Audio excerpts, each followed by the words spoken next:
अच्छा जी, अस्सलाम वालेकुम एवरीवन। एक सवाल आया था एस्पेरेंट का कि हाउ टू रिमेंबर वर्ड्स। ठीक है, स्पेशली बिगिनर्स।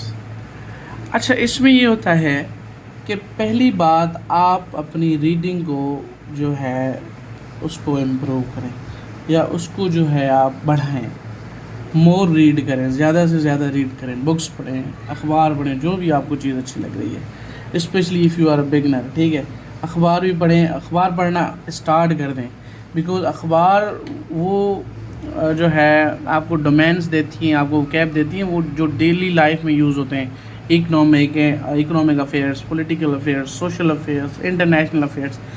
अच्छा, इसमें आपने रीडिंग, सबसे पहली बात रीडिंग आपने बढ़ानी है। ठीक है, फॉर एग्ज़ाम्पल आप कोई भी बुक रीड कर रहे हैं, ठीक है, या आप कोई जो है अखबार पढ़ रहे हैं, मिसाल के तौर पर डॉन अखबार पढ़ रहे हैं। ठीक है, तो आप जब पढ़ रहे हैं, आपको जो भी वर्ड्स नहीं आ रहे वाइल रीडिंग, तो आपने उनको पहले अंडरलाइन करना है। उस टाइम पे आपने जो है उनको लिखना नहीं है। पहले जब आप रीडिंग कर रहे हैं कॉन्टीन्यूस फ्लो में, आपने उनको अंडरलाइन करते जाना है और उसकी कोशिश करें कॉन्टेक्चुअल मीनिंग को सेंटेंस के हिसाब जानने की। अच्छा, जब आप वो रीडिंग कर गए, अखबार पढ़ गए, बुक के 3-4 सफ़े पढ़ गए, आपने क्या करना है, आपने जो वर्ड्स अंडरलाइन किए हुए हैं, आपने उनको जॉट डाउन करना है अपने नोटबुक में। ठीक है, जॉट डाउन करके आपने फिर इंग्लिश डिक्शनरी जो है आपने उठानी है, एक लाइक ऑक्सफोर्ड डिक्शनरी हो गई। ठीक है, ऑक्सफोर्ड डिक्शनरी, और जो है कैम्ब्रिज डिक्शनरी, कॉलिंस डिक्शनरी।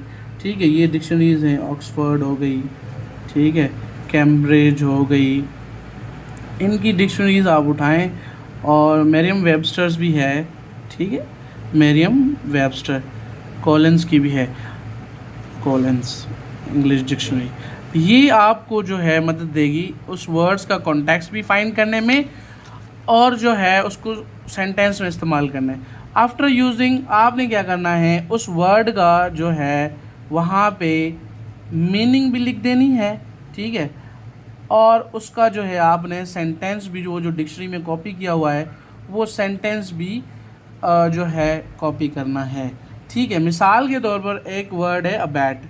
ठीक है, इसको मैं आपको सिखाऊंगा कि आपने इसको कैसे सर्च करना है। अच्छा जी, ये वर्ड हमने सर्च किया था अबैट। ठीक है, देखें यहाँ पे आपने जो है क्या करना है, आपने ये वर्ड डिक्शनरी में सर्च किया, ये ऑक्सफोर्ड इंग्लिश डिक्शनरी में सर्च किया है मैंने, और आपने क्या करना है, इसकी मीनिंग लिखनी है। टू बिकम लेस इंटेंस और सेवियर। ठीक है, to make something less intense और सेवियर। आपने इसको मीनिंग को लिख देना है अपनी कॉपी पे। उसके बाद आपने लाजमी जो है सेंटेंस इसका लिखना है। जैसे ये पहला सेंटेंस है, the storm show no signs of abating. ठीक है, यहाँ पे ये नाउन यूज हुआ है, जेरेंड यूज हुआ है आफ्टर प्रीपोजिशन। इसका वर्ब भी देखें। ठीक है, अच्छा, they waited for crowd's fury to abate. देखिए, अबैट का मतलब होता है टू मेक या टू बिकम लेस इंटेंस और सेवियर, कम हो। कोई भी चीज ज्यादा है वो कम हो। ठीक है, तो उसमें ये अबैट यूज होता है। तो आपने ये दो सेंटेंस लिख देने हैं। ठीक है, अपने उसमें मीनिंग के बाद दो सेंटेंस लिख दें और इसी तरह ही आपने सारे वर्ड्स को लेके चलना है।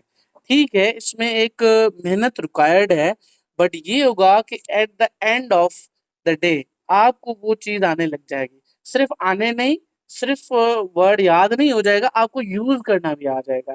इससे क्या होगा कि आपकी वोकैबुलरी इंक्रीज होगी और आपको वो वोकैब यूज करना आएगी सेंटेंसेस में। इन दिस वे इंशाल्लाह आपके जो इश्यूज हैं वो जो रिजॉल्व हो जाएंगे। ठीक है, आप इस चीज को अप्लाई करें खुद पे।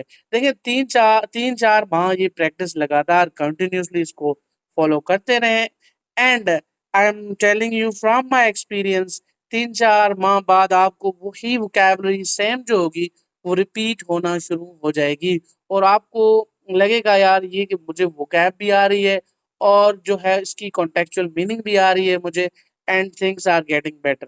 So in this way, you will inshallah remember the words. Thank you.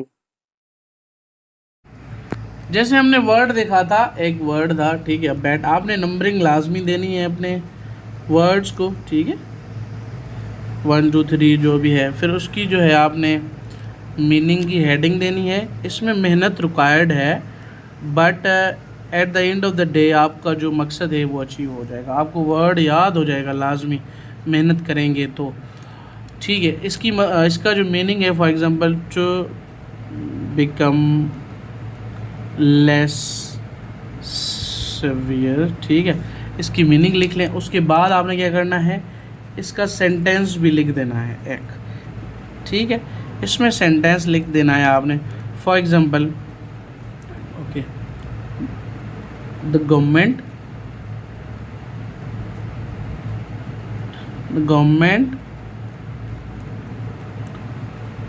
hopes